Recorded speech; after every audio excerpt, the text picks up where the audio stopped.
Assalamualaikum warahmatullahi wabarakatuh. Alhamdulillahi rabbil alamin, wassalatu wassalamu ala asyrafil anbiya'i wal mursalin wa ala alihi wa sahbihi ajma'in. Allahumma salli wa sallim ala sayyidina Muhammad wa ala alihi wa sahbihi wa man tabi'ahum bi ihsanin ila yaumiddin, amma ba'd. Sidang jemaah sekalian, tuan-tuan dan puan-puan rahimani wa rahimakumullah. Pagi ini kita akan memperincikan keterangan ayat yang ke-101. Kita telah pun baca ayat ini pada hari yang sebelumnya. Namun bagi mencari lagi keberkatan, pada pagi ini kita akan membaca sekali lagi ayat yang ke-101, yang mana tuan-tuan, ayat ini bagi nota yang bercetak, tuan-tuan dan puan-puan boleh merujuk pada muka surat 86. A'udzu billahi minasy syaithanir rajim.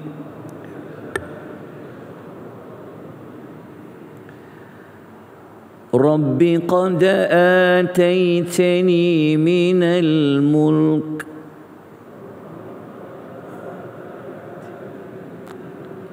وعلمتني من تأويل الأحاديث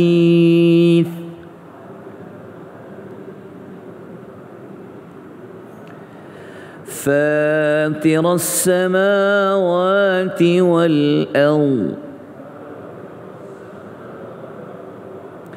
أنت ولي في الدنيا والآخرة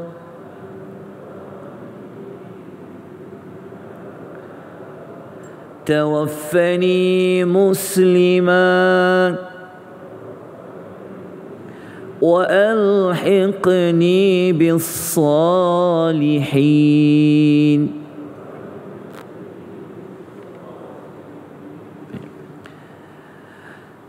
Ayat ini adalah ayat yang terakhir bagi menceritakan kisah Nabi Allah Yusuf alaihi salatu wassalam.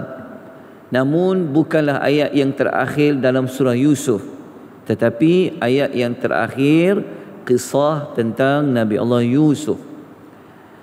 Kita sedia maklum bahawa Nabi Allah Yusuf telah diberi oleh Allah dengan pelbagai nikmat.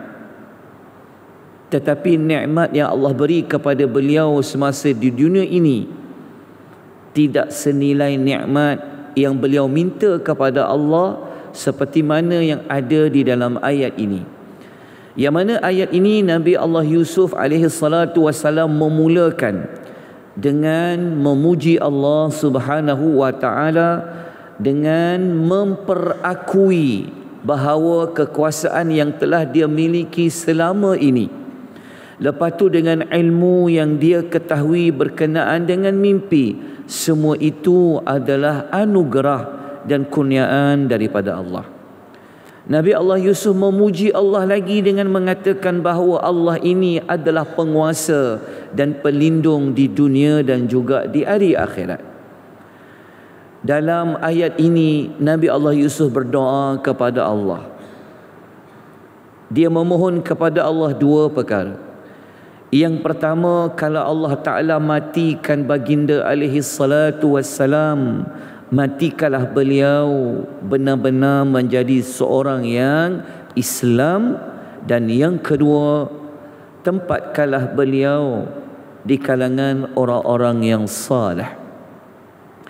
Daripada ayat ini, apa yang dapat kita pelajari untuk kita jadikan sebagai teladan dalam hidup kita? Kita nak dibandingkan dengan Nabi Allah Yusuf memang tidak akan sama. Walaupun Nabi Allah Yusuf seorang Rasul, tetapi kita akan ambil pengajaran daripada ayat ini. Yang pertama, kuasa pemerintahan ataupun kita mendapat kurniaan kepandaian, semua itu adalah kurniaan dari Allah Azza wa Jalla. Sampai ayat yang terakhir kita pelajari Nabi Allah Yusuf menyandarkan semua apa yang berlaku dalam hidup dia pada alam ini semuanya adalah ada kaitan dengan Allah Azza wa Jalla. Inilah sepatutnya yang kita lakukan dalam hidup kita. Sehebat mana kita pun, sebagus mana kita pun, semua itu bukan hasil daripada kita sebenarnya, tapi pada hakikatnya ia adalah pemberian dari Allah Azza wa Jalla. Pelajaran yang kedua kita dapat pelajari daripada ayat ini, Allah Subhanahu wa Ta'ala ialah satu-satunya pencipta kepada langit yang 7, begitu juga bumi yang 7. Kemudian pelajaran yang ketiga, Allah Subhanahu wa Ta'ala adalah satu-satunya pemelihara dan pelindung di dunia dan juga di hari akhirat. Yang keempat, pada ayat ini menunjukkan bahawasanya hari akhirat itu wujud. Sebab Nabi Allah Yusuf mengatakan Allah pelindung beliau, pelindung kepada manusia pada hari akhirat, menunjukkan hari akhirat itu wujud. Yang kelima, kenapa Nabi Allah Yusuf meminta mati sebagai seorang Islam, menunjukkan bahawa kepentingan, keutamaan kita mati, biarlah mati sebagai seorang yang benar-benar Islam. Mati sebagai seorang Islam ni bukan sekadar dia mati namanya Islam. Dia bukan sekadar dia akan dikebumikan di tanah perkuburan orang Islam, tetapi matinya itu memang mati seorang yang benar-benar menyerahkan dirinya kepada Allah. Biarlah dia mati dalam keadaan dia telah cuba sedaya upaya untuk tunaikan apa sahaja perintah Allah. Biarlah kita mati sebagai seorang yang benar-benar berusaha untuk meninggalkan segala larangan Allah. Biarlah kita mati sebagai seorang Islam yang menerima Islam ini dengan sepenuh hati. Biarlah kita mati sebagai seorang Islam yang benar-benar menyayangi, meredai Allah itu sebagai Tuhan, Nabi itu sebagai Rasul, dan kita mati benar-benar sebagai seorang yang cinta kepada agama. Kalau tuan-tuan kita nak kukuhkan pelajaran nombor 5 ni, kalau tuan-tuan masih ingat waktu kita belajar suratul Kahfi dulu, kita ada menerangkan kelebihan bersahabat dengan orang-orang yang salih. Nabi Allah Ibrahim alaihi salatu wassalam, kalau kita pernah baca ayat surah Syu'ara ayat 83, salah satu doa Nabi Allah Ibrahim apa? Kan dia minta kepada Allah, Rabbi habli hukma. Dia minta kepada Allah kekuasaan. Dan Nabi Allah Ibrahim minta apa? Dia meminta kepada Allah menjadi orang yang soleh. Maknanya nak jadi orang yang soleh ni kita masuk nombor 6 lah. Tapi yang nombor 5 ni saya ambil ayat lain, bukan surah Syu'ara. Ayat ni surah Ali Imran ayat 102. Tuan-tuan akan dengar selalu ayat jangan mati melainkan seorang Islam. Agak-agak bila selalu dengar ayat tu? Hari Jumaat. Kalau khutbah Jumaat, mula-mula sekali biasanya lah ayat tu akan dibaca ayat apa? Khatib kan dia kata apa? Saya berpesan kepada sidang jemaah sekalian, bertakwalah kepada Allah. Lepas tu dia akan baca ayat tu biasanya. Ya ayyuhallazina amanu taqullaha haqqa tuqatih. Biasa dengar ayat tu? Yang ayat tu Allah kata, wahai orang yang beriman, jadilah kamu seorang yang benar-benar bertakwa kepada Allah. Wala tamutunna illa, jangan kalian semua mati. Wala tamutunna illa wa antum muslimun, melainkan kamu mati sebagai seorang yang Muslim. Ya. Rupa-rupanya pesanan dalam surah Al-Imran ayat 102 itu juga pernah diminta oleh Nabi Allah Yusuf supaya mati sebagai seorang yang benar-benar Islam. Jadi kita boleh doa setiap hari, minta kepada Allah, kalau matikan kita ya Allah, matilah sebagai seorang yang Islam. Kalau doa yang Imam Yusuf baca tadi, kalau kita ingat dalam doa dia, dia minta mati sebagai apa? Kan beliau mendoakan, tuan-tuan amin, matilah dalam keadaan husnul khatimah, betul tak? Mati sebagai seorang yang penyudahan kehidupannya yang baik. Dan kita juga boleh doa, ya Allah, matikanlah juga aku sebagai seorang yang benar-benar Islam. Boleh amalkan doa Nabi Allah Yusuf. Doa wa tawaffani muslima. Pelajaran nombor 5, pelajaran nombor 6. Kelebihan dan keutamaan menjadi orang-orang yang saleh. Belum tentu nama kita Saleh, orang panggil kita Haji Saleh.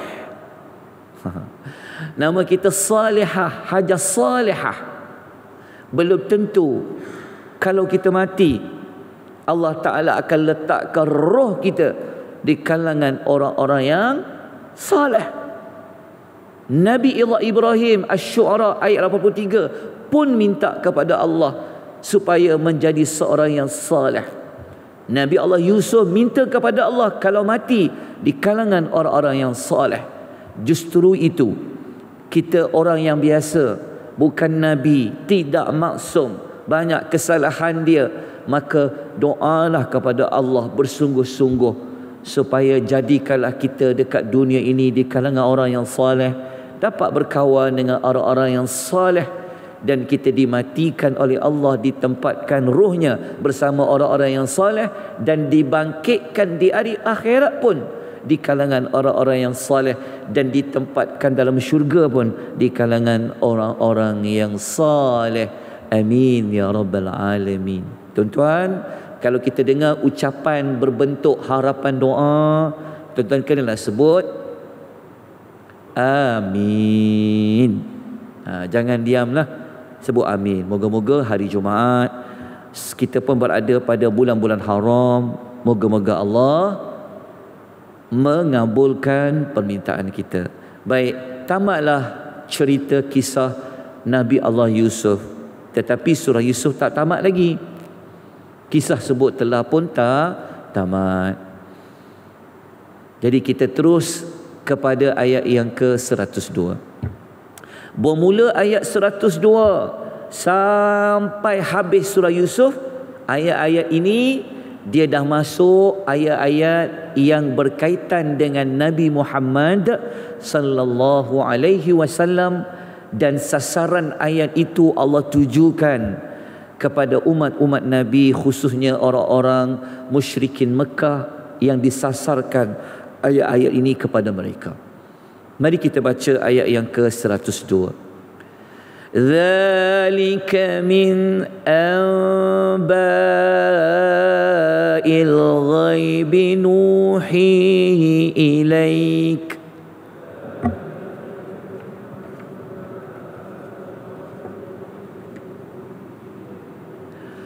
وَمَا كُنْتَ لَدَيْهِمْ إِذْ أَجْمَعُوا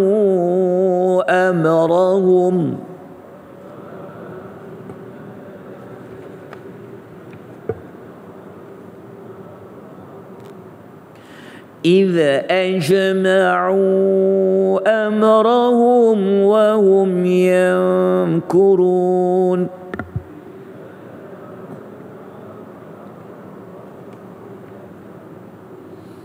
Okay.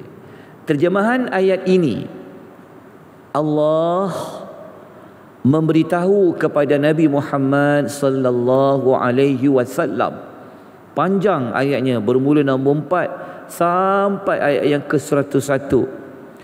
Allah kata kisah Yusuf, kisah Nabi Allah Yaqub, kisah keluarga Yaqub yang demikian adalah berita-berita yang ghaib yang kami wahyukan kepadamu wahai Muhammad, sedangkan engkau tak pernah ada bersama-sama mereka ketika mereka sepakat mengambil keputusan.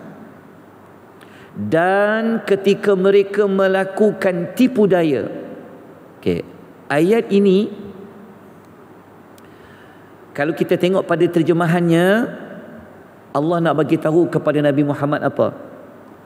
Muhammad, kisah Yusuf dengan kisah saudara-saudaranya, engkau tak pernah ada zaman tu. Engkau tak wujud lagi pada zaman tu. Engkau tak ada bersama-sama dengan mereka. Tapi macam mana engkau boleh tahu? Berita itu begitu gaib. Tapi kamu tahu Muhammad melalui jalan apa? Melalui jalan wahyu yang kami berikan kepada engkau, wahai Muhammad. Dan engkau tidak pernah tahu pun, tak pernah ada pada zaman itu, ketika mana adik-beradik Nabi Allah Yusuf telah sepakat untuk membunuh Yusuf, untuk buang Yusuf.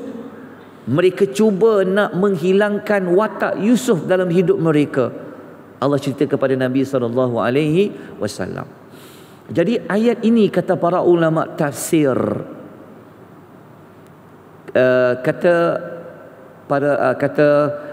ulama tafsir pada ayat ini, kenapa Allah Ta'ala nak ceritakan kisah Nabi Allah Yusuf ni? Lepas tu penutup kisah Nabi Yusuf tu kan pasal gembira kan, dapat jumpa balik keluarga, apa yang Nabi Yusuf mimpi itu benar. Sebenarnya kisah-kisah dulu yang Allah beritahu kepada Nabi, sebenarnya salah satu sebabnya, dia ada banyak sebab ya, kenapa Nabi Muhammad SAW ni dia tahu kisah-kisah orang terdahulu. Tapi salah satu daripadanya adalah untuk apa? Untuk memujuk, menggembirakan, memotivasikan Rasulullah SAW. Sebab apa? Sebab orang kafir musyrikin, mereka macam-macam mereka buat nak membunuh Nabi SAW contohnya, tetapi mereka berjaya tak? Jadi untuk Nabi ni jadi berani, Nabi kena yakin Allah akan jaga Nabi seperti mana Allah pernah menjaga Nabi Allah Yusuf daripada nak dibunuh oleh saudara-saudaranya. Dalam masa yang sama, kisah Nabi Allah Yusuf ni Allah bagi tahu kepada Nabi Muhammad, mula-mula susah, mula-mula banyak ujian, tapi hujungnya macam mana? Hujungnya berita gembira. Allah nak beritahu kepada Nabi Muhammad, masa dekat peringkat Mekah ni Muhammad, macam-macam kau akan lalui, macam Nabi Yusuf lalui. Tapi penghujung hidupnya macam mana? Kebaikan, kejayaan. Begitulah yang Allah nak sampaikan kepada Nabi SAW. Baik, apa yang kita dapat pelajari daripada ayat ini? Kita habiskan dengan 4 pengajaran. Nombor 1, Nabi Muhammad SAW mengetahui kisah Nabi Yusuf melalui jalan apa? Melalui jalan wahyu. Siapa yang mendakwa dia dapat ilmu dari Allah? Kan? Dia dapat melalui jalan apa? Ada orang kata saya dapat ilmu dari Allah. Dia kata dia dapat ilmu ladunni, dia kata. Ladunni itu maksudnya di sisiku, di sisi Allah. Macam mana dia boleh dapat daripada Allah? Tidak ada orang boleh dapat ilmu terus daripada Allah melainkan dia Rasul. Kalau ada siapa-siapa yang mendakwa dia dapat ilmu laduni dari Allah, Allah ajar terus kepada dia, ternyata orang itu berbohong. Jelas Nabi SAW pun macam mana dia boleh tahu kisah Nabi Yusuf? Boleh tahu pula 5 babak tu dengan pelbagai adegan. Ia dapat melalui jalan wahyu. Nombor 2, tanda Nabi ini mulia. Allah berbicara dengan Nabi SAW dengan jalan wahyu. Sebab tu tuan-tuan, Al-Quran ini adalah kata-kata Allah, kalamullah. Maka kalau seseorang dia boleh berbicara kepada Allah melalui wahyu itu, menunjukkan orang itu mulia. Dan yang ketiga kita dapat belajar, Allah sahajalah yang mengetahui tentang perkara-perkara ghaib. Seperti mana kisah Nabi Allah Yusuf. Itu pun banyak lagi Allah tak cerita. Allah hanya cerita sebahagian sahaja. Pelajaran nombor 4. Kalau Nabi boleh tahu kisah Nabi Allah Yusuf yang terdahulu, menunjukkan Nabi ini benar-benar adalah sebagai seorang Rasul. Salah satu cara nak membuktikan Nabi ini Rasul, Nabi mengetahui kisah-kisah umat yang terdahulu, seperti mana kisah keluarga Yaqub, kisah Nabi Allah Yusuf. Tuan-tuan, ada dalam nota itu dinukilkan ayat dalam suratul Naml ayat 65 tentang perkara ghaib. So kita berhenti dekat sini. Kita pun dah 21 minit. Kita jumpa lagi insya-Allah minggu hadapan, hari Isnin kita sambung ayat yang ke-103. Moga-moga kisah Nabi Allah Yusuf ini menjadi satu panduan kepada kita untuk kita melalui pelbagai ujian hidup, dan kita duduk pada kehidupan kita yang hujung-hujung ini, mintalah kepada Allah agar menjadi seorang yang benar-benar saleh, jadi seorang yang benar-benar Muslim. Moga-moga Allah memberkati hidup kita, Allah memberikan cahaya pada dada-dada kita dengan ayat-ayat Al-Quranul Karim, dengan cahaya Al-Quran. Aqulu qawli hadza wa astaghfirullahal azim wa billahi taufiq wal hidayah. Wassalamualaikum warahmatullahi wabarakatuh.